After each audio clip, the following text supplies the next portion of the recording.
dari jalan hidup orang lain, dari pengalaman hidup orang lain. Karena nantinya pun Allah akan menentukan melalui Yusuflah keluarga ini betul-betul akan menjadi penguasa. Dan Yusuf harus jadi penguasa dulu. Mungkin saya rasa Bapak Ibu Saudara ada yang tahu ceritanya, ya. Walaupun detail-detailnya kita akan lihat nanti ke depan dalam minggu-minggu yang akan datang. Tapi saya rasa jalan cerita ini sedikitnya pasti sudah tahu kan.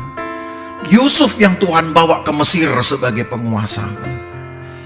Yusuf yang Tuhan izinkan untuk menjadi orang kedua di Mesir langsung di bawah Firaun. Untuk menentukan hidup matinya orang-orang, rakyat. Yusuf yang punya hak untuk tutup buka lumbung gandum. Jadi artinya Firaun boleh menjadi penguasa Mesir, tapi hidup mati orang Mesir di tangan Yusuf, saudara. Hanya tahta atau singgasana yang Yusuf nggak punya, tapi kekuasaan untuk menentukan hidup orang banyak Yusuf yang pegang. Bukankah itu berkat yang lebih besar daripada kata kekuasaan? Lebih besar daripada kata kekuasaan. Orang cari Yusuf kemana-mana. Nanti saudara akan tahu, saudara-saudara Yusuf ini pun pada akhirnya cari hidup ke Mesir. Dan dia harus nyembah-nyembah adiknya Yusuf, hanya supaya mereka dapat sekantong gandum masing-masing satu orang. Penggenapan ini terjadi. Tetapi apa yang Alkitab tulis seolah-olah mendahului dulu, nanti faktanya mendahului jalan cerita yang akhirnya nanti.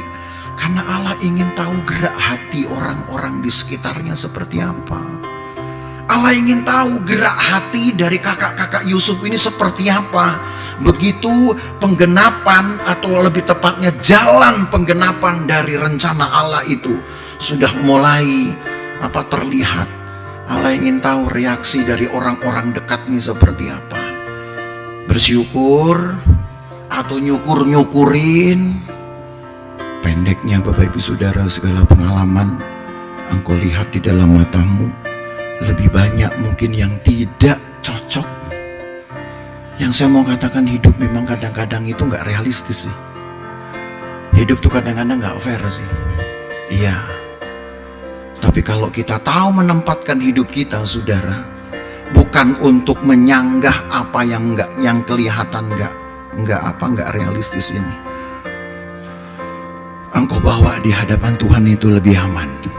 Tapi kalau kita lebih memilih untuk melawan, pertama kita capek sendiri loh.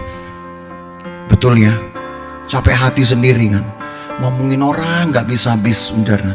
Entar kita sendiri bilang, lu ngurusin orang lain melulu. Nah gitu ya. Kita yang capek sendiri, saudara. Jadi lebih baik mari kita ambil sikap untuk merenungkan. Ingatlah bahwa Allah tidak pernah salah, saudara, menentukan hari-hari depan seseorang. Kalau Yusuf yang masih umur 17, nanti saudara tahu ya, ke depan ini saya kasih tahu duluan. Yusuf baru mendapatkan kekuasaannya itu di umur 30. Jadi artinya ada jarak berapa lama dari peristiwa ini? 13 tahun. Cepat apa enggak itu? Cepat. Tuhan bisa balikkan keadaan nanti. Yusuf nanti di minggu-minggu mendatang kita akan lihat digagalkan untuk menjadi orang besar oleh kakak-kakaknya. Dijual lah, pokoknya digagalkan. Kalau perlu jangan Yusuf yang betul-betul naik sebagai pucuk berkat. Tapi Allah kalau sudah berkehendak, hanya dalam tempo 13 tahun. Karena Yusuf menjadi orang kedua Mesir itu di usia 30 tahun. Itu yang Tuhan tahu, saudara. Yang penting jaga hatimu. Haleluya.